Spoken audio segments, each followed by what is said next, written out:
Hello kids, कैसे हैं आप सब। मैं आप लोगों के लिए अमेजिंग और दिमाग खोलने वाली कहानी लाई हूँ। अगर आपसे कहा जाए कि पानी से भरा बर्तन लाओ तो आप तुरंत ला दोगे, या आपसे ये कहा जाए कि किसी बर्तन या घड़े में दूध, अनाज, कंकर, पत्थर वगैरह रख कर लाओ तो आप इसे भी आसानी से ला दोगे। लेकिन आपसे ये कहा जाए कि ज्ञान से भरा बर्तन लाओ, यानी बर्तन में ज्ञान मतलब बुद्धि भर कर लाओ, यह सुनकर तो आपका सिर ही चकरा जाएगा। शायद आप कहोगे ये तो नामुमकिन है, ज्ञान कोई बाजार में मिलने वाली चीज थोड़े ही है, गए और खरीद कर ला कर दे दिए। लेकिन चिंता करने की कोई बात नहीं है, क्योंकि आज मैं आप लोगों को जो कहानी सुनाने जा रही हूँ उस कहानी का उन्वान है ज्ञान से भरा बर्तन। इस कहानी को सुनने के बाद शायद आपके सवालों के जवाब मिल जाए।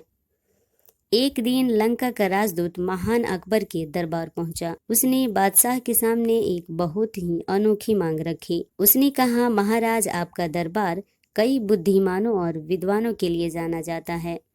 मेरे सम्राट ने मुझे आपके दरबार में ज्ञान से भरा बर्तन मांगने के लिए भेजा है। मेरे राजा को लगता है कि आप निश्चित रूप से इसकी व्यवस्था करेंगे। बादशाह अकबर इस अजीबो गरीब मांग को सुनकर हैरान रह गए। राजा ने मन ही मन सोचा, लंका के राजा ने कैसी विचित्र मांग की है। कैसे कोई ज्ञान से भरे घड़े की व्यवस्था कर सकता है। ऐसा लगता है जैसे लंका के राजा हमारा मजाक बनाना चाहते हैं। तभी बादशाह को बीरबल का ख्याल आया, लेकिन उन्होंने सोचा, क्या बीरबल इस समस्या का समाधान दे पाएगा। हालांकि बीरबल को समस्या बताने में कोई हर्ज नहीं है। जब बीरबल को पता चला कि बादशाह ने उसे क्यों बुलाया है, उसने मुस्कुराया और कहा, महाराज, चिंता करने की कोई बात नहीं है। हम ज्ञान से भरे घड़े की व्यवस्था करेंगे, लेकिन इसके लिए कुछ हफ्ते लगेंगे। बादशाह के पास बीरबल को कुछ हफ्ते का समय देने के अलावा कोई विकल्प नहीं था। उस शाम बीरबल ने अपने खास नौकरों को आदेश दिया कि छोटे मुंह वाले कुछ बर्तन का इंतजाम करो। बर्तन के आते ही बीरबल अपने सेवकों को उस खेत में ले गए जहाँ कद्दू की लताएं उग रही थी।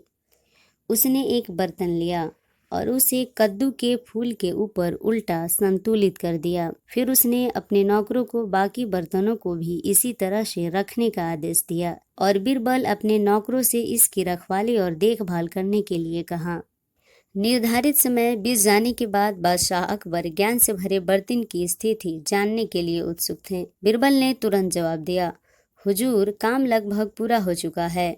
मुझे बस 2 हफ्ते और चाहिए, तब तक बर्तन अकल से भर जाएगा। 15 दिन के बाद बीरबल खेत में गए और देखा कि कद्दू बर्तन जितना बड़ा हो गया है। बीरबल ने अपने नौकरों की तारीफ की और कहा, तुम लोगों ने अपना कर्तव्य कुशलता पूर्वक किया है, इसके लिए तुम लोगों को अच्छा इनाम मिलेगा। बीरबल ने लंका के राजदूत को बुलाया और कहा, ज्ञान से भरा बर्तन तैयार है।